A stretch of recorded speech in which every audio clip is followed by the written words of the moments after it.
Hello साथियों, आप सभी का स्वागत है टॉपर्स विजन क्लासेस में। जैसा कि आप पहले भाग में पढ़ चुके हैं कि इतिहास क्या है, इतिहास के बारे में, इतिहास के पिता क्या हैं, इतिहास को हमने कितने भागों में बांटा गया है और इतिहास को कितने भागों में बांटा गया है और इतिहास के बारे में हमने बहुत कुछ पढ़ा था। और अगर यदि आप लोगों ने हमारी पहली क्लास ना देखी हो तो हम उसके डिस्क्रिप्शन में लिंक देंगे, आप वहाँ जाकर देख सकते हैं।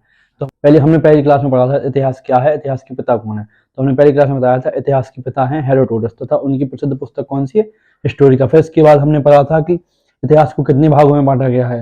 इतिहास को कितने भागों में बांटा गया है? इतिहास को 3 भागों में बांटा गया है, प्रागैतिहासिक काल, आधे ऐतिहासिक काल और ऐतिहासिक काल। इसके बारे में हम पिछली क्लास में बता चुके हैं, आप वहां जाके वीडियो देख सकते हैं।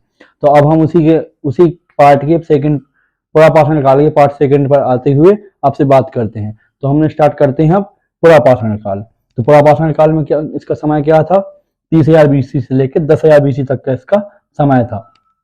तो इसमें क्या था पुरापाषाण काल के बारे में, जो कुछ इंपोर्टेंट पॉइंट हैं जो एग्जाम में कई बार पूछे गए हैं। तो पुरापाषाण काल के लोग किसका उपयोग करते थे? पत्थरों का उपयोग करते थे। किसी भी चीज को, जैसे जानवरों को मारने के लिए वे पत्थरों का उपयोग किया करते थे। पुरापाषाण काल में क्या था कि आदि मानव को इसके बारे में जानकारी हुई थी, आग के बारे में आदि मानव को जानकारी प्राप्त हुई थी। किस काल में? पुरापाषाण काल में। और पुरापाषाण काल के लोग कहाँ रहते थे? तो ये लोग कहाँ? गुफाओं में रहते थे या पेड़ों पर रहते थे।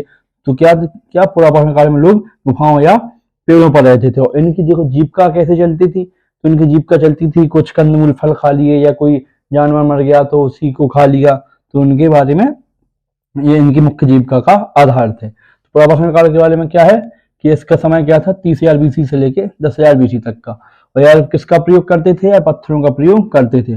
और आग के बारे में जानकारी किस काल में लगी है? क्वेश्चन पूछा गया है कई एग्जामों में। आग के बारे में जानकारी हमें किस काल में मिली है? पुरापाषाण काल के बारे में जानकारी मिली है। ये नहीं है, देखो इनने आग का प्रयोग करना नहीं सीखा, अभी इनको क्या जानकारी मिली कि आग भी कोई चीज होती है। और क्या था, कहाँ रहते थे? गुफाओं एवं पेड़ों पर रहते थे। और इनकी जीविका का साधन क्या था? तो कंदमूल फल एवं शिकार करके खाते थे। अब आते हैं हम मध्यपाषाण काल पे। मध्यपाषाण काल का समय क्या था? 10,000 बीसी से लेकर 4,000 बीसी तक का समय। तो इसमें क्या हुआ कि थोड़ा जो आदिमानव था वो थोड़ा डेवलप हुआ। जैसे फिर उसने तीर कमान बनाना सीखा या तीर कमान का आविष्कार किया। फिर धीरे धीरे उसने अपने आस पशुपालन प्रारंभ किया। पशुपालन के लिए वो क्या करते थे? जो बचा कुचा भोजन था वो कहीं वहीं डाल देते अपने आसपास। तो क्या थे, जो कुछ जानवर आते थे जो शाकाहारी टाइप के थे, जो नहीं मांस वगैरह नहीं खाते थे, नुकसान नहीं पहुंचाते थे व्यक्तियों को, तो वो आते थे, वो उन्हीं फल को खा लेते थे, बीजों को। तो जिससे वो धीरे धीरे पालतू बन गए। तो पालतू पशु कौन सा था? पशुपालन का प्रारंभ किस काल में हुआ था? मध्यपाषाण काल में। और पहला पालतू जानवर कौन सा था? पहला पालतू जानवर था कुत्ता। ये एग्जाम में पूछा गया है कि आज मतलब प्रारंभ में व्यक्ति का पहला पालतू जानवर कौन सा था? तो वह था कुत्ता। सेकंड कौन सा था? घोड़ा। और इसके साक्ष्य हमको कहाँ मिलते हैं? आदमगढ़ एमपी से इसके साक्ष्य मिलते हैं। और मध्यपाषाण काल में ही व्यक्ति प्रारंभिक मानव ने शिकार करना प्रारंभ किया था। तथा शिकार करने के लिए किसका प्रयोग करते थे? नुकीले पत्थरों से बने औजारों का प्रयोग करते थे। मध्यपाषाण क्या है, अब हम दोबारा समझा रहे हैं।